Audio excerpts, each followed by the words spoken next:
Voilà, bonjour à tous.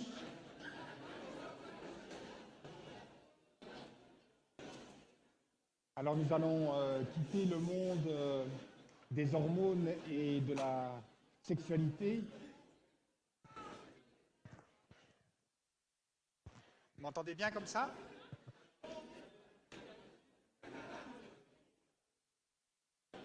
Pour entrer dans la neurologie. Alors qu'est-ce que c'est qu'un neurologue?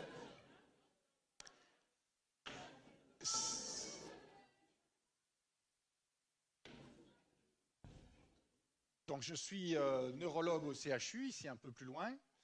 Un neurologue, c'est un médecin qui est spécialisé dans les maladies du cerveau, de la moelle épinière, des fibres nerveuses qui en viennent et du muscle. Et il se distingue du psychiatre dans la mesure où les neurologues, ce sont un peu les électriciens, tandis que les psychiatres, ce sont les docteurs de l'âme, comme j'ai l'habitude de les présenter. Donc la neurologie et la psychiatrie sont deux spécialités qui étaient communes jusqu'à il y a une vingtaine d'années. Ce sont deux spécialités qui ont divorcé, mais nous nous remarions régulièrement dans la mesure où nous travaillons tous sur le même organe, qui est cette gélatine que nous avons à l'intérieur de notre crâne. Alors, on va parler d'une maladie, c'est un petit peu étonnant d'ailleurs de parler de la sclérose en plaques dans le cadre d'exposés très généraux comme on vous les fait aujourd'hui. Et pourtant, la sclérose en plaques est une maladie qui est fréquente et qui vous concerne directement dans la mesure où c'est une maladie qui atteint le sujet jeune avec un pic de fréquence entre 20 et 40 ans. Et si ça se trouve, certains d'entre vous euh, sont porteurs de la maladie ou vont la développer dans les prochaines années.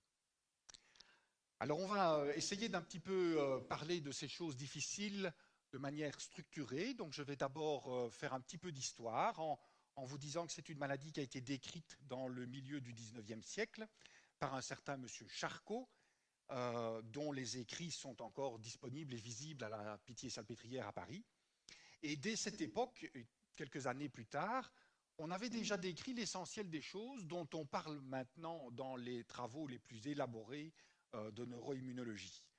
Alors, les dessins qui étaient faits à cette époque étaient déjà très très précis, avec la présence de ces fibres nerveuses gainées d'une sorte de toile isolante que l'on appelle la gaine de myéline et qui va être l'objet de toute notre conversation. Alors, la sclérose en plaques, c'est un drôle de nom finalement. Sclérose, ça veut dire dans le langage neurologique cicatrice, et en plaques parce que patchy, distribué de manière pseudo-aléatoire à l'intérieur du système nerveux central. C'est bien une maladie du système nerveux central, cerveau et moelle épinière, et depuis quelques années maintenant, même si certains auteurs mettent encore ça en discussion, c'est d'abord et avant tout une maladie inflammatoire d'origine auto-immunitaire. Alors ce sont des termes un petit peu compliqués sur lesquels on va revenir. Donc, le système nerveux central, c'est ce que nous avons à l'intérieur d'un système clos qui est constitué par le crâne et la colonne vertébrale.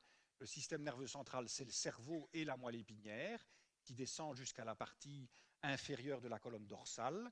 Et c'est là que se trouvent les structures nerveuses avec les neurones et tout ce qui les entoure qui vont conduire l'information vers un relais à l'intérieur de la moelle épinière et les muscles pour le versant moteur ou bien recevoir des informations de la périphérie pour le versant sensitif. Et finalement, tout se passe à l'intérieur de notre cerveau, toute notre interaction avec l'environnement se passe à l'intérieur de notre cerveau.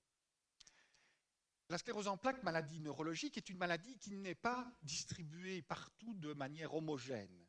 C'est une maladie qui est plus fréquente dans les pays du Nord, dans l'hémisphère nord, et dans les pays de l'extrême sud, dans l'hémisphère sud, avec une fréquence qui est relativement élevée. Vous voyez que les chiffres ici sont de l'ordre de 100 à 150, parfois encore plus, pour 100 000, alors que dans certaines régions du sud, par exemple dans les îles Canaries, vous voyez qu'on est à des chiffres 3 fois inférieurs. Il y a donc ce que l'on appelle un gradient nord-sud, et pour les pays d'Europe, un gradient est-ouest, qui est exactement l'inverse aux États-Unis, avec une fréquence plus élevée au nord-ouest, en Colombie-Britannique par exemple, au Canada, où la fréquence est très élevée par rapport à la Floride, où la fréquence est nettement plus basse. Mais il y a des exceptions, et si vous avez été très attentif, vous avez pu voir qu'il y a des chiffres qui sont élevés, comme ici en Sardaigne, où la fréquence de la maladie est particulièrement élevée, du même ordre de grandeur que chez nous en Belgique ou dans les pays du Nord, en Scandinavie, avec la particularité de l'interaction. Donc, on a déjà cette notion d'interaction entre un certain terrain génétique et des facteurs d'environnement, et c'est là que se trouve la clé du raisonnement de la maladie. Alors, quand on est neurologue et qu'on voit des patients qui ont une sclérose en plaques, ils vous disent presque tous, mais finalement, on ne sait pas d'où ça vient, c'est très compliqué, c'est mystérieux, est-ce qu'il y a des recherches, est-ce qu'on comprend mieux? Mais oui, on comprend mieux. On a maintenant, depuis les dernières années, et cette figure, elle est tirée d'un article qui est sorti dans une revue médicale internationale du début de cette année, 2018. C'est une revue qui vous montre qu'il y a beaucoup de facteurs qui interviennent, dont un qui est la maladie liée à l'infection par un virus qu'on appelle l'Epstein-Barr. C'est celui qui est responsable de la mononucléose, la maladie des baisers. Pratiquement 90% de la population est porteur de ce virus Epstein-Barr qui va entrer dans notre organisme et provoquer toute une cascade de réponses.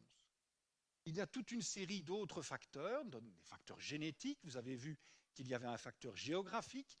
Mais alors, il y a deux facteurs sur lesquels on peut avoir, nous, un effet de protection, car on sait qu'un déficit en vitamine D, qui est particulièrement fréquent dans nos populations, est un facteur prédisposant à la maladie, de même que le tabac.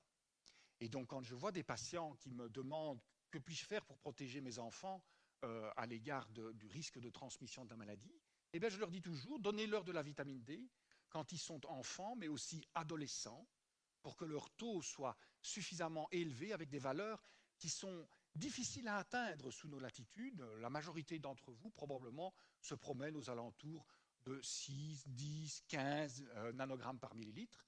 Et on essaye d'obtenir des valeurs de l'ordre de 50 lorsqu'on veut avoir un effet protecteur sur la maladie. Le tabac est un autre facteur essentiel qui va stimuler le déclenchement de la maladie, et on a montré que le tabac avait un impact défavorable sur l'évolution avec un risque de progression du déficit qui est significativement plus important. Donc, la base du processus, c'est ce que l'on appelle une démyélinisation. Donc, vous voyez ici en jaune, c'est la fibre nerveuse, le prolongement du corps neuronal, c'est ce que l'on appelle l'axone, qui est entouré d'une toile isolante, gainée, comme ça, avec des trous entre chaque segment. Cette gaine de myéline est fabriquée par une cellule que l'on appelle l'oligodendrocyte et qui va donner naissance à cette toile isolante. Et la maladie va être responsable d'une démyélinisation, d'une perte de la gaine de myéline à certains endroits de la fibre nerveuse. Mais la fibre nerveuse, elle est très très fragile et elle peut difficilement résister à une zone de démyélinisation permanente. Et dans la majorité des cas, elle va souffrir et mourir avec une destruction du neurone correspondant, ce qui va aboutir à un déficit qui est irréversible. On va y revenir. Donc il y a plusieurs facteurs qui vont se mêler. Il y a un terrain génétique qui va être responsable de la maladie, mais à gène constant, les facteurs d'environnement vont avoir une influence directe ou différée. Et c'est là un élément important, c'est ce que je vous expliquais. Certains facteurs d'environnement ont une influence dans l'enfance, alors que la maladie ne va se déclarer que de nombreuses années plus tard. Alors on a parlé ce matin de perturbateurs endocriniens, on a parlé de pollution. On sait que certains éléments extérieurs, toxiques, peuvent probablement également jouer un rôle, à la fois de manière directe ou par des mécanismes de ce que l'on appelle l'épigénétique, c'est-à-dire la modification de notre bande magnétique, de notre génome, en relation avec des facteurs extérieurs. Mais donc, c'est une maladie du système nerveux, mais qui en réalité est une maladie auto-immune. Et donc, le traitement de la sclérose en plaques est devenu, à l'heure actuelle, une discipline un peu mixte entre de la neurologie et de l'immunologie, avec tous les développements des dernières années qui ont permis de faire d'immenses progrès dans l'approche thérapeutique dont on va discuter. Alors, qu'est-ce que c'est que le système immunitaire? Eh bien, le système immunitaire, c'est ce qui nous défend vis-à-vis des agressions extérieures. Alors, nous avons deux grandes catégories de systèmes immunitaires. On a ce que l'on appelle le système immunitaire inné. c'est celui qui va comporter la réponse la plus rapide lorsque vous êtes exposé à un agent extérieur, pathogène, responsable d'une maladie. L'exemple typique, c'est une infection bactérienne par exemple. Eh bien, vos défenses, dès votre naissance, sont présentes pour vous défendre vis-à-vis de ces bestioles qui viennent de l'extérieur et vont vous permettre de les digérer, de les détruire et de vous laisser indemne de l'infection. Mais nous avons aussi un système adaptatif qui repose essentiellement sur des cellules que l'on appelle les lymphocytes. Et ce système adaptatif, on l'a appelé comme ça parce qu'il va évoluer, il va avoir une maturation au cours de la vie avec l'apparition de cellules qui vont garder une certaine mémoire de votre passé, de votre rencontre à l'égard d'agents extérieurs, en l'occurrence des bactéries, mais surtout des structures virales. Et c'est en recrutant cette immunité adaptative que vous allez pouvoir provoquer des réactions à des vaccins, par exemple. Lorsque vous allez injecter un agent pathogène qui a perdu sa propriété destructrice, mais qui est capable de provoquer une réponse du système immunitaire, vous allez induire des cellules qui vont avoir la mémoire de la rencontre vis-à-vis de cet agent pathogène et être capables de fabriquer ultérieurement, parfois des dizaines d'années plus tard, des anticorps de manière très efficace pour détruire l'agent extérieur auquel vous avez été exposé. Alors il y a plusieurs types de lymphocytes, je n'entrerai pas dans les détails, mais essentiellement vous devez retenir leurs deux lettres, les B et les T, avec la fabrication d'anticorps pour les lymphocytes B et la capacité de réguler toute la réponse immunitaire pour les lymphocytes T. On y reviendra. Alors malheureusement, pour des raisons techniques, cette vidéo ne va pas fonctionner. C'était une petite vidéo qui vous montrait à quoi pouvaient ressembler des lymphocytes qui quittent le système vasculaire, le système général, pour entrer dans le cerveau. Tout ce que vous devez essayer de retenir, c'est que le système immunitaire adaptatif, il doit apprendre. Et il va se modifier au cours de notre vie. Il va donc nécessiter une éducation. Et ces cellules que vous avez représentées ici au centre, que l'on appelle les cellules dendritiques, sont des cellules capables d'éduquer le système immunitaire avec, au point de départ d'une cellule qui n'est pas différenciée, une orientation vers des cellules plutôt pro-inflammatoires qui vont favoriser une réaction inflammatoire ou plutôt des cellules régulatrices du processus inflammatoire. On y reviendra. Et donc, la sclérose en plaques, maladie du système nerveux central, est en étroite relation, par le biais de ce système immunitaire, avec l'économie générale de l'organisme. Et en ce qui concerne l'immunité, les premiers relais de fonctionnement du système immunitaire, ce sont les ganglions lymphatiques. Ces petites boules que vous sentez dans votre cou de manière tout à fait naturelle, ou bien au niveau des plis inguinaux, ce sont des ganglions lymphatiques. Et lorsque vous faites une infection, un abcès dentaire, une infection virale, vous avez les ganglions qui gonflent parce qu'ils sont activés et qu'il y a toute une réaction très importante à l'intérieur de ces structures de réaction immunitaire. Eh bien, dans la sclérose en plaques, les ganglions ne gonflent pas, mais ils sont en étroite relation avec tout ce qui se passe sur le plan immunologique à l'intérieur de notre système nerveux. Et donc, c'est une relation directe entre le phénomène interne à la boîte crânienne et à la colonne vertébrale, ce qui est protégé derrière une barrière que l'on appelle la barrière hémato-encéphalique, et l'économie générale sur le plan immunologique que l'on a représenté ici dans les ganglions. Alors voilà à quoi ressemble l'apparition d'une plaque. Donc quand on prend un morceau de cerveau, que l'on va l'étudier au microscope, on va voir représenté ici en rouge des axones, donc ce sont des câbles qui ont été coupés transversalement. Vous avez donc des zones rouges. Et tout ce qui vous paraît en vert, ce sont les gaines de myéline. Donc ceci, c'est une structure normale. Vous voyez qu'il y a beaucoup de vert pour quelques rouges. Et à l'intérieur, vous avez un petit vaisseau sanguin, un capillaire. Un capillaire, c'est quoi? C'est un vaisseau sanguin dont la paroi n'est constituée que d'une seule cellule. Et donc, les cellules qui circulent à l'intérieur du vaisseau sanguin peuvent en sortir, et c'est le point de départ d'une plaque, qui est donc centrée par une petite vénule, un petit vaisseau sanguin, avec la survenue de cellules que l'on appelle des macrophages, qui vont, sous le pilotage de lymphocytes, se développer, s'activer, digérer une partie de la gaine de myéline, que vous voyez ici à l'intérieur des macrophages, jusqu'à laisser progressivement une population d'axones, les fibres nerveuses, qui ont perdu le verre, qui ont perdu la gaine de myéline. Et donc, cette distribution que l'on appelle centrifuge se fait au point de départ d'un vaisseau, puis augmente progressivement en périphérie, avec à l'intérieur des zones de démyélinisation qui peuvent être très marquées, puis finalement la survenue de ce que l'on appelle une cicatrice, une gliose astrocytaire, qui est la trace d'un processus inflammatoire passé, qui n'est plus actif, mais qui a laissé une trace à l'intérieur de cette zone qui a été agressée.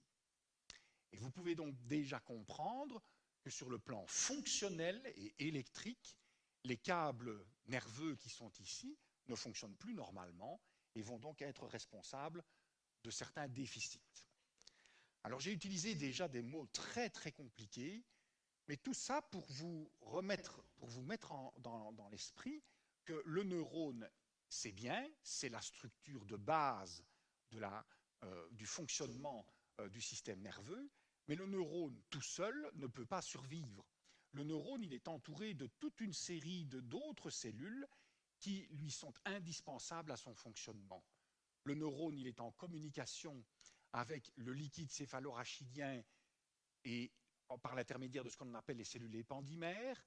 Il y a une communication directe avec les vaisseaux sanguins. Il y a des cellules à proximité des vaisseaux sanguins qui permettent l'échange de toute une série d'informations, ce sont les astrocytes. Et il y a les cellules qui fabriquent la gaine de myéline, que l'on appelle les oligodendrocytes.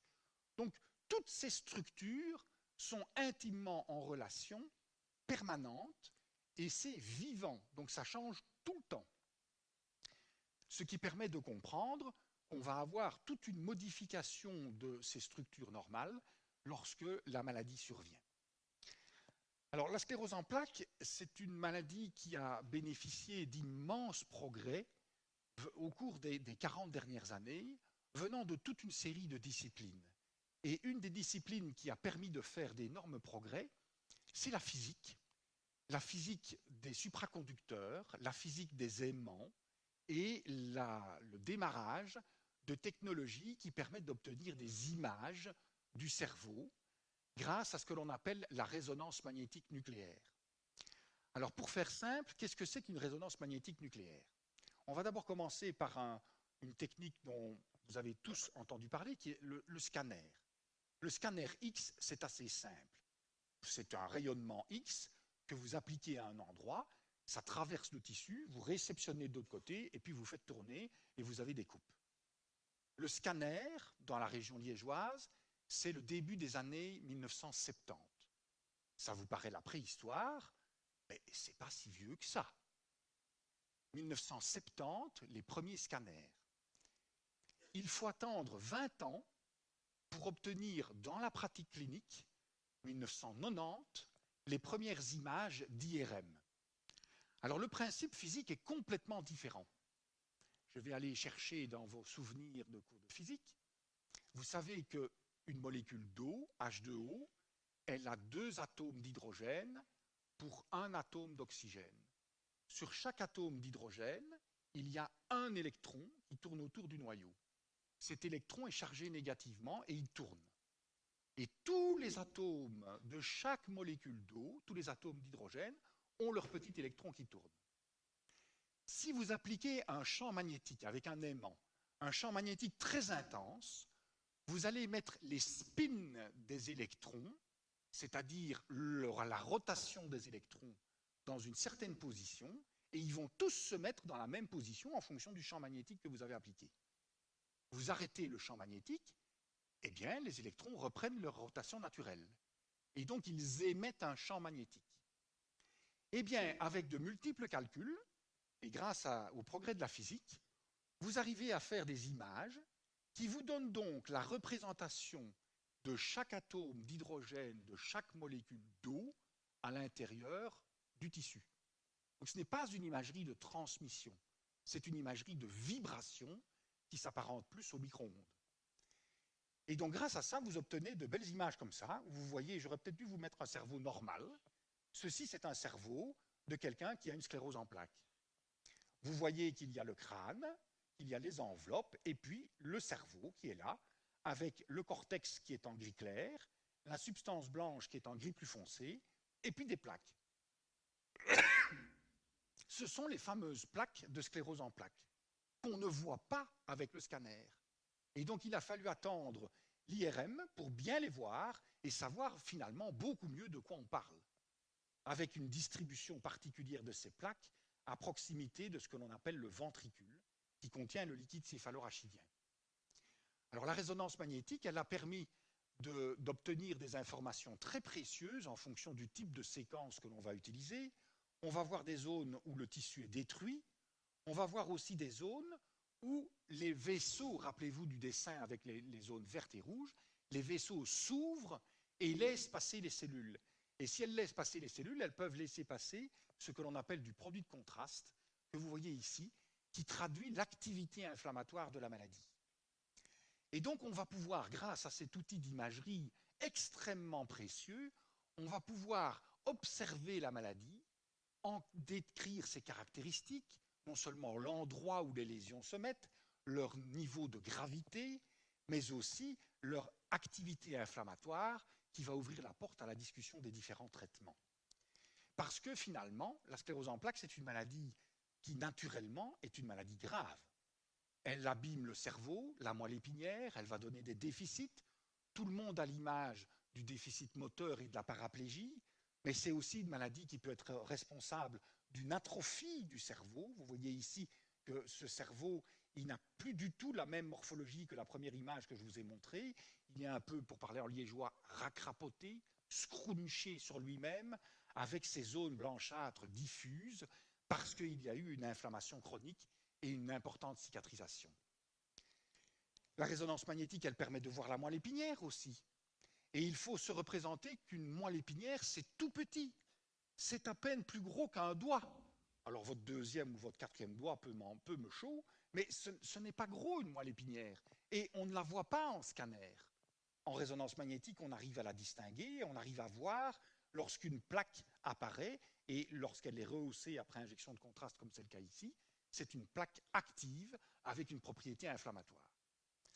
Alors les neurologues, les auteurs, la communauté des sépologues, puisque maintenant on nous appelle comme ça, vont décrire des critères qui sont constamment remis sur le travail pour pouvoir arriver à des diagnostics plus précoces et à ce que l'on appelle la démonstration d'une dissémination dans l'espace. C'est une maladie qui touche plusieurs endroits du système nerveux central et qui bouge dans le temps, c'est-à-dire une maladie qui ne va pas être statique, mais qui va donner des manifestations qui évoluent au cours du temps. Les outils d'imagerie ont évidemment fait des progrès. Je ne vais pas m'arrêter très longtemps sur certains détails, mais pour vous montrer simplement la finesse des images dont on peut disposer aujourd'hui. Et ça, ce sont des images dont on disposera demain. Demain, c'est dans quelques années. Mais prochainement, dans le courant de l'année prochaine, on va avoir sur le site de l'université la mise en place d'un aimant à 7 Tesla, qui est un champ magnétique extrêmement puissant, qui permet d'obtenir des images d'une précision qui se rapproche de plus en plus du microscope, pour voir vraiment ce qui se passe quand la maladie démarre. Vous voyez, je vous ai parlé de la petite vénule centrale. Eh bien, voilà une séquence d'imagerie faite chez quelqu'un de tout à fait vivant, que l'on met à l'intérieur d'une machine en 7 Tesla. On va pouvoir voir ce que l'on appelle le signe de la veine centrale. Vous voyez cette ligne un peu sombre avec la zone de démyélisation qui est tout autour. Donc, les progrès de l'imagerie sont des progrès considérables qui permettent de nous aider à disséquer le mécanisme de la maladie et à mieux la traiter.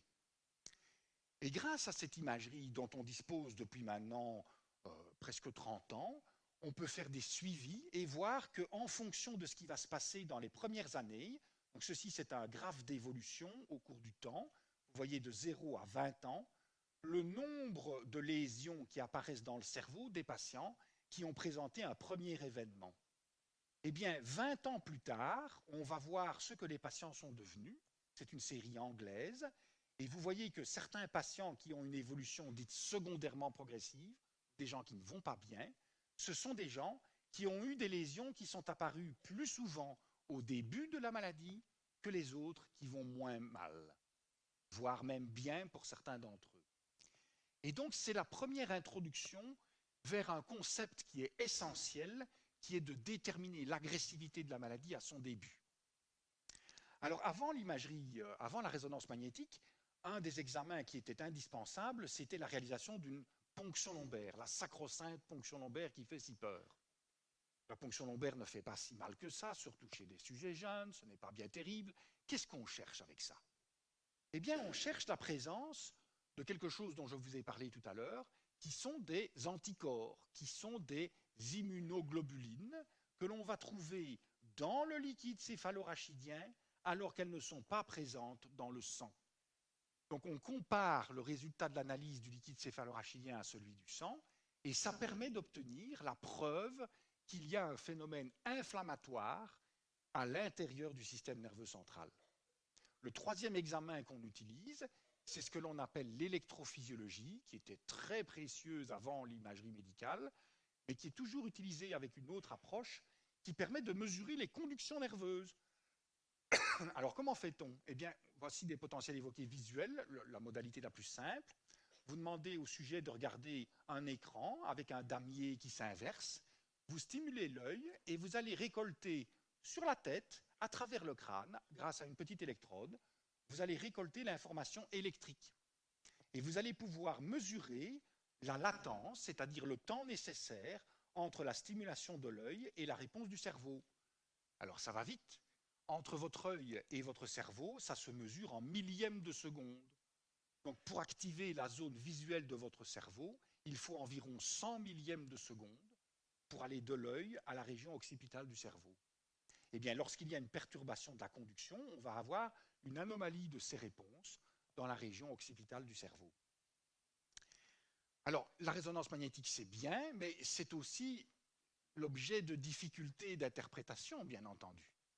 Parce que si je fais une résonance magnétique à chacun d'entre vous, en partant du principe que personne n'est malade et personne ne se plaint de rien, eh bien, chez 4 ou 5 personnes, on va trouver des taches blanches. Alors, ces taches blanches, ce n'est pas forcément une maladie inflammatoire qui s'est installée, ça peut être d'autres maladies qui sont soit des phénomènes de carence, soit d'autres maladies inflammatoires, soit des maladies héréditaires qui peuvent ou pas s'exprimer sur le plan clinique. Donc l'IRM toute seule, c'est précieux, mais ce n'est pas suffisant. Alors j'ai déjà introduit tout à l'heure la notion de souffrance de la fibre nerveuse. Et je vous montre ici une image qui, encore aujourd'hui, elle a été publiée il y a 20 ans, une image qui, encore aujourd'hui, a beaucoup d'importance lorsqu'on fréquente les congrès de sclérose en plaques, parce qu'elle montre tellement bien les choses. Donc, la fibre nerveuse, vous la voyez ici en jaune, avec la partie verte qui correspond à la gaine de myéline, et vous voyez ici un oligodendrocyte. Donc, regardez, excusez-moi, c'est l'inverse. La zone jaune, c'est là où il y a de la myéline. La fibre verte, c'est là où il y a une zone de démyélinisation. C'est la fibre nerveuse, c'est l'axone tout nu. Il ne peut pas survivre, l'axone tout nu. Et quand il y a une destruction inflammatoire dans une certaine région, eh bien, l'axone va mourir et il va donner un bulbe, un axone bulbe, un bulbe, une espèce de bulbe de tulipe comme ceci. C'est l'axone en train de mourir, ceci. Et cette dégénérescence axonale aiguë, elle va se propager jusqu'à provoquer une mort de la fibre en amont. Et donc ça m'amène progressivement de ces mécanismes, on doit un peu passer par de la physiologie, sans s'arrêter trop longtemps, pour vous rappeler, pour vous expliquer que la transmission de l'information nerveuse, elle se fait de neurone en neurone, Donc voici un neurone représenté en jaune, avec un deuxième neurone qui va recevoir l'information en aval. Et tout du long, il y a donc cette gaine de myéline qui est trouée. Et ces trous que l'on appelle les nœuds de Ranvier, ils sont essentiels pour permettre une transmission rapide de l'information. Ça va vite dans notre système nerveux. Sur une fibre myélinisée de grand diamètre, la vitesse de transmission de l'information, elle est de l'ordre de 60 à 70 mètres par seconde. Lorsqu'il y a une démyélinisation inflammatoire, lorsque des cellules inflammatoires sont survenues, que la gaine de myéline a été abîmée, il y a ce que l'on appelle un bloc de conduction. L'information s'arrête, elle ne peut pas être transmise au neurone suivant. Et donc, il va y avoir un déficit qui va s'installer. Alors, s'il y a quelque chose à essayer de bien capter dans mon exposé d'aujourd'hui, c'est ce graphique-ci, qui est probablement le plus compliqué, que je vais essayer de vous expliquer de manière compréhensible. Donc, en abscisse, vous avez le temps en années. En ordonnée, vous avez le paramètre que l'on va étudier. Et ici, au-dessus, vous avez la nomenclature des différents types de maladies. Alors, RIS, ça veut dire Radiologically Isolated Syndrome, c'est-à-dire des taches blanches qui sont d'ordre inflammatoire chez quelqu'un qui ne se plaint pas. CIS, ça veut dire Clinically Isolated Syndrome, c'est quelqu'un qui a présenté un événement. Relapsing Remitting, ça veut dire la maladie dans ses premières années, lorsqu'il y a des poussées et des phases de rémission. Transitional and Secondary Progressive, c'est lorsque le déficit va progressivement s'accentuer au cours du temps. Alors, la ligne mauve que vous voyez ici, pourpre que vous voyez ici, c'est le seuil d'apparition des manifestations cliniques. Et donc, la maladie, on ne voit pas très bien, la maladie, elle va donner une démyélinisation inflammatoire qui est oscillante, comme ça, au cours des années, et elle va s'exprimer à partir d'un certain seuil qui va donner les premières manifestations cliniques. Mais tout au cours de l'évolution de la maladie, en même temps que cette démyélinisation inflammatoire, vous avez une perte axonale. Vous avez normalement compris ces fibres qui se détériorent et qui vont se détériorer d'autant plus que l'activité inflammatoire est importante. Mais contrairement à la démyélinisation où une réparation est possible, la perte axonale, elle s'accumule. Elle s'accumule de manière irréversible. Et donc, on va avoir, au fur et à mesure du temps, une phase dans laquelle l'inflammation est présente, la perte axonale n'est pas encore trop sévère, et c'est cette fenêtre qui nous permet maintenant d'avoir une ouverture de traitement pour essayer de bloquer le processus inflammatoire. Alors, les critères de diagnostic ont même changé pour permettre d'être d'autant plus performants sur le plan thérapeutique en fonction de l'endroit où on se trouve à l'intérieur de cette fenêtre. Et c'est ça qu'il faut bien comprendre, c'est que finalement, nos traitements doivent être appliqués chez des personnes qui sont au début de leur maladie, lorsqu'ils n'ont que peu ou pas de symptômes, pratiquement pas de handicap, et ces malades-là qui vont bien, ils se sentent assez bien, ils requièrent à ce moment-là les traitements les plus agressifs pour éviter la phase secondaire progressive où le handicap est irréversible. Et donc, c'est l'introduction de quelque chose qui est essentiel. Ce ne sont pas les malades les plus handicapés chez qui nous avons le plus d'impact. Ce sont les malades les moins handicapés au début de leur maladie, chez qui on peut être très actif pour repousser la phase d'apparition du handicap que l'on ne veut pas voir. Alors, c'est une maladie qui s'exprime de 36 000 manières. Voici les symptômes initiaux dans l'histoire naturelle. Généralement, dans plus de la moitié des cas, c'est un seul symptôme. Très souvent, ça va être un trouble visuel ou bien des manifestations de la sensibilité, avec parfois ce que l'on appelle le signe de l'hermite, des décharges électriques dans les membres quand on fléchit la nuque.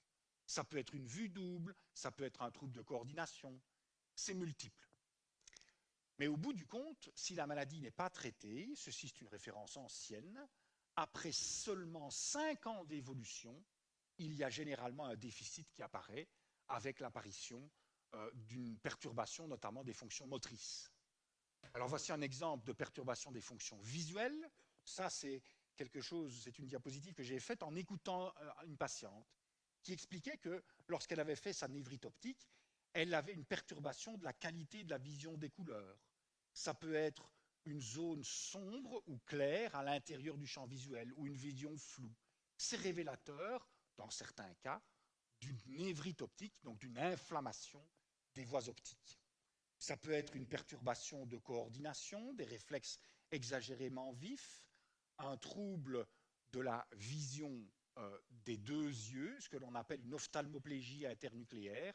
Ce sont les mouvements coordonnés des deux yeux qui vont être la conséquence d'une lésion à l'intérieur de ce qu'on appelle le tronc cérébral. J'ai déjà parlé des décharges électriques dans les membres, ça peut être des difficultés de marche avec un déficit qui est d'autant plus important aux membres inférieurs que les câbles sont les plus longs. Donc pour aller du cerveau à la moelle épinière et conduire l'information vers les jambes, il faut traverser tout le système nerveux central. On voit parfois des patients qui ont des modes d'entrée dans la maladie par des troubles sphinctériens, mais ces troubles des sphincters sont aussi présents chez beaucoup de patients qui ont une maladie constituée depuis quelques années. Et puis la sacro-sainte mauvaise image de la maladie dans la chaise roulante, elle est évidemment imputable à l'accumulation des lésions au cours des années. Alors ça, c'est le handicap physique. C'est quelque chose qui est connu dans l'esprit commun. Tout le monde se rend facilement compte de ce que c'est que le handicap physique. Cette image-ci, elle fait appel à des technologies de dernière génération, toujours en IRM, mais alors avec une autre méthodologie qui permet non seulement de voir la structure, mais aussi de voir comment le cerveau fonctionne.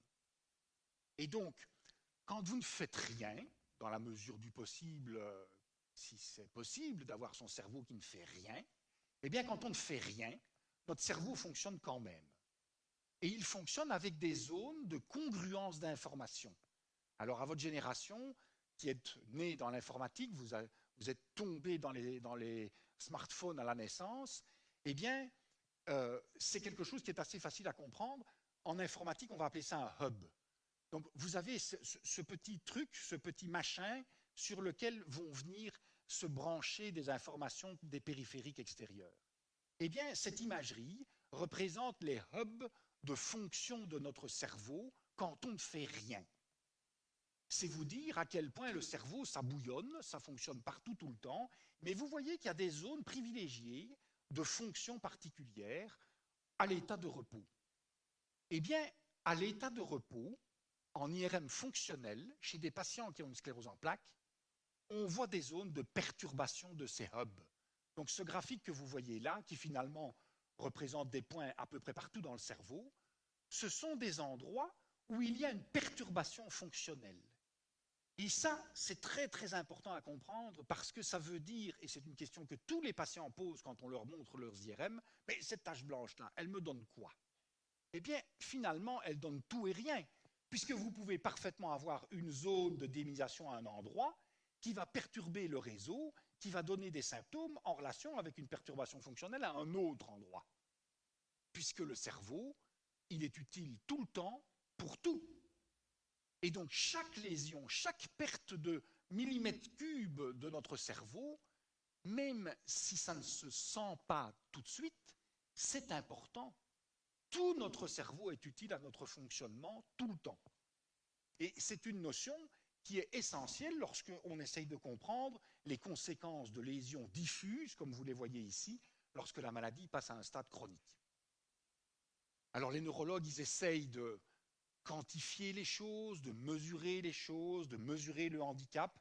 Et voilà par exemple, c'est uniquement à titre d'exemple, une échelle que l'on utilise, qui est une très mauvaise échelle, mais dont tout le monde se sert, qui permet d'avoir une mesure assez grossière du niveau de handicap. Et vous voyez que sur cette échelle qui va de 0 à normalement 10, 10 c'est le décès imputable à la maladie.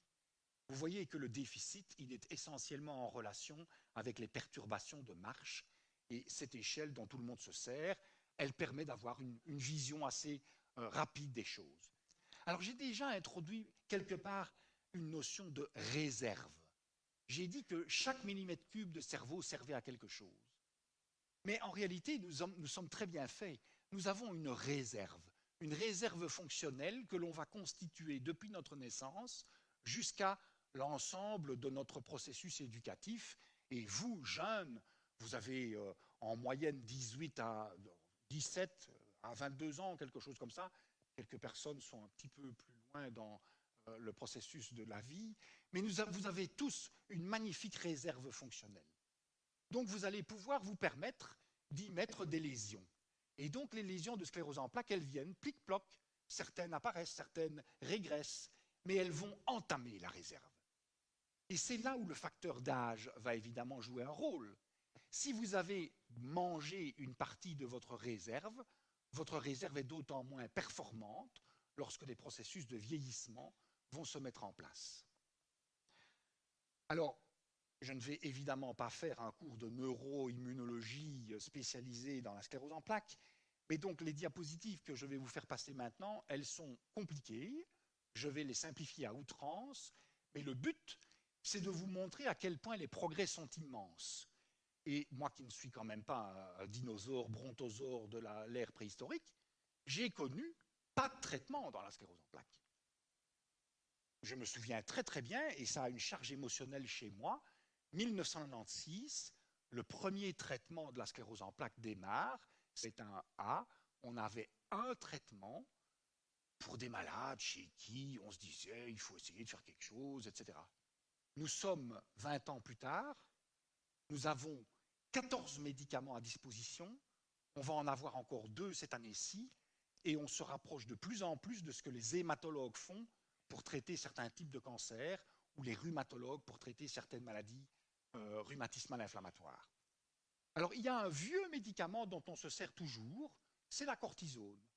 La cortisone à très haute dose, par voie intraveineuse, pendant une courte période de temps, quelques jours, permet de geler le processus inflammatoire et de faire régresser la poussée.